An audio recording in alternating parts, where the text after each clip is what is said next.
Hello বন্ধুরা, আমি সুস্মিতা। নতুন আরও একটা ব্লগ ভিডিওতে সবাইকে স্বাগত জানাই। নতুন আরও একটা দিন তোমাদের সাথে শুরু করলাম। কে কোথা থেকে ভিডিওটা দেখছো এবং কেমন আছো অবশ্যই কিন্তু কমেন্ট করে জানিও। তো সকাল সকাল আমি বেরিয়েছি হচ্ছে হাঁটতে।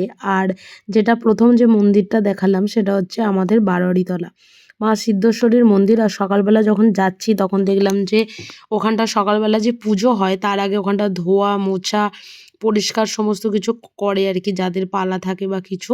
তো সেটাই হচ্ছিল। যাই হোক, সকাল সকাল মায়ের দর্শনও হয়ে গেল। আর হেঁটে এসে এখানে সকালবেলা করছিলাম হচ্ছে চা।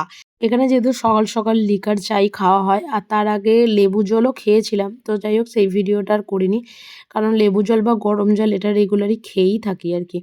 তো ওই চা খেতে খেতে মা ছিল ওখানে, গল্প করছিলাম, কারণ সকালবেলা জল খাবার খাওয়া হচ্ছিল। আর আজকে আমাদের মোটামুটি একটা প্রোগ্রাম ছিল যে বাইরে যাওয়ার। তো তার আগে আমার একটা কাজ ছিল, সেটাও করতে গেছিলাম এবং পরে কেনাকাটা করতে গেছিলাম, কারণ যে সময়টা আমি বাড়ি গেছিলাম তখন তো জানোই যে পুজোর সিজন চলছিল। আর এখানে আজকে হবে হচ্ছে শুক্তো, আর তার সাথে হচ্ছে এখানে কুমড়ো ভাজা। আর রান্নাবান্নাটা মোটামুটি করে রেখে গেলেই আর কি সমস্ত কাজকর্মটা মিটেই থাকে। ওদিকে মা বাকি কাজগুলো করছিল আর এদিকে এগুলো কেটে কুটেই দিয়েছিল। আর আমি এখানে টুকটাক হেল্প করে দিয়ে তারপর আমি আগে বেরোবো। তারপর এসে তারপর যাব হচ্ছে কেনাকাটা করতে। আর তার আগে এই যে কুমড়োগুলো মানে ভেজে নিচ্ছিলাম। তবে একটা জিনিস দেখেছি, আমাদের বাড়িতে যখন কুমড়ো ভাজা হয় তখন কুমড়োর মধ্যে না আমার মা চিনি দিয়ে দেয়। তো পরে দেখা যায় যে সেখান থেকে মানে একটু তেল আর জল টাইপের কিরম একটা থালার মধ্যে থাকে। কিন্তু এখানে এসে দেখেছি যে কুমড়ো ভাজা করলে না কোনো রকমভাবে চিনি দেয় না। যার জন্য কুমড়ো ভাজাগুলো একদম এরকম একটা একটা থাকে। তো এই জিনিসটা কিন্তু বেশ ভালো আর কি। কারণ কুমড়ো ভাজা একটু মিষ্টি মিষ্টি থাকে। তবে মোটামুটি এক একটা কুমড়ো কিন্তু বেশ ভালোই মিষ্টি হয়। রান্না পুজোর সময় যে কুমড়োটা কাটা হয়েছিল ওটাতে চিনি দেওয়ার কোনো প্রয়োজনই পড়েনি। এতটাই মিষ্টি ছিল আর কি কুমড়োটা। তো যাই হোক, এদিকে কুমড়ো ভাজা হয়ে গেছে। আর এদিকে শুক্তো করব বলে আগে ওই উচ্ছেটাকে ভেজে নিচ্ছি। আর তারপরে হচ্ছে সমস্ত সবজি টুকিটাকি বাড়িতে যেটুকু সবজি ছিল সেটুকু সবজি দিয়েই হচ্ছিল আর কি। যেমন আলু, এখানে ডাঁটা, কাঁচকলা, তারপরে মূলো সমস্ত কিছু দিয়ে এদিকে ভাজা করছিলাম। আর মশলাপাতি যদি বলে থাকেন, এখানে আমি আমার মতন একদমই করছি না। ওখানে মা যেমনভাবে শুক্তো করে তো সেই রকমভাবেই আর কি শুক্তোটা এখানে রান্না করছিল। আর আমি এদিকে আমার আজকে বিছানাটা সেইভাবে গোছানো হয়নি। মোটামুটি একটা গুছিয়ে দিয়ে আমি আজকে সকালবেলা মানে অনেকটা সকালেই উঠেছি। এখানে তো মোটামুটি এখন ৫টার দিকেই মানে সকাল হয় দেখতে পাচ্ছি। তো আগেরবার যখন এসেছিলাম তখন ৪:৩০-র আগেই সকাল হয়ে যেত। তো বিছানা মোটামুটি একটা ঝাড়া হয়েই গেছিলো। তো আরেকটু ঝেড়ে দিয়ে এবার আমি বেরিয়েছিলাম। তো আজকে যাচ্ছিলাম হচ্ছে আমাদের যে গোষ্ঠী করি সেই গোষ্ঠীর তরফ থেকে সঙ্ঘের ঘরে আজকে একটা ট্রেনিং ছিল।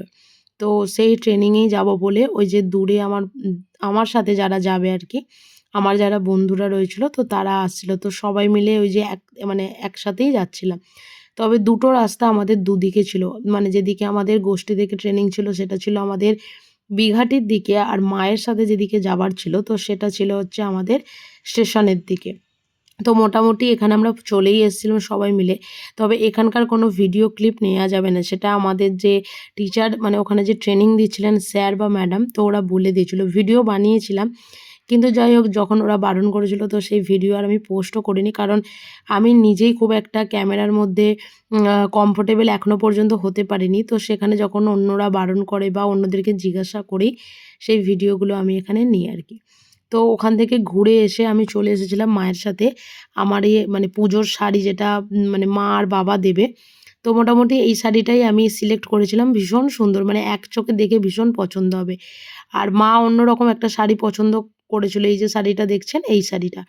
তবে আমার একটু কালারিং বা ডিপ কালারটাই বেশি পছন্দ হয়, তো যে কারণের জন্য আমি ওই হলুদ শাড়িটাই নিয়েছিলাম। তো চান টান করে যেহেতু বেরিয়েছিলাম, এসে তো আর চান করার অত তাড়াহুড়ো থাকে না। তো এদিকে বসে পড়েছিলাম খেতে ওই যে শুক্তো, তার সাথে মানে একটা মনে হয় বরবটি আলু পোস্ত বা এরকম একটা কিছু ছিল, আর কুমড়ো ভাজা। আর তারপরেই এসে বাইরে প্রচণ্ড বৃষ্টি, আর এই বৃষ্টির সময় এই বাইরের দিকটা দেখতে এত ভালো লাগে যা বলার নয়। তো চলুন আজকের ব্লগটা এখানেই শেষ করছি। যদি কিছু ভালো লেগে থাকে একটা লাইক করবেন, শেয়ার করবেন, চ্যানেলটা সাবস্ক্রাইব করে পাশে থাকবেন। দেখা হবে নতুন আরও একটা ব্লগ ভিডিওতে, নতুন আরও একটা দিনের সঙ্গে খুব তাড়াতাড়ি। সুস্থ থাকবেন, ভালো থাকবেন। দেখা হবে নতুন আরও একটা ভিডিওতে, আরও একটা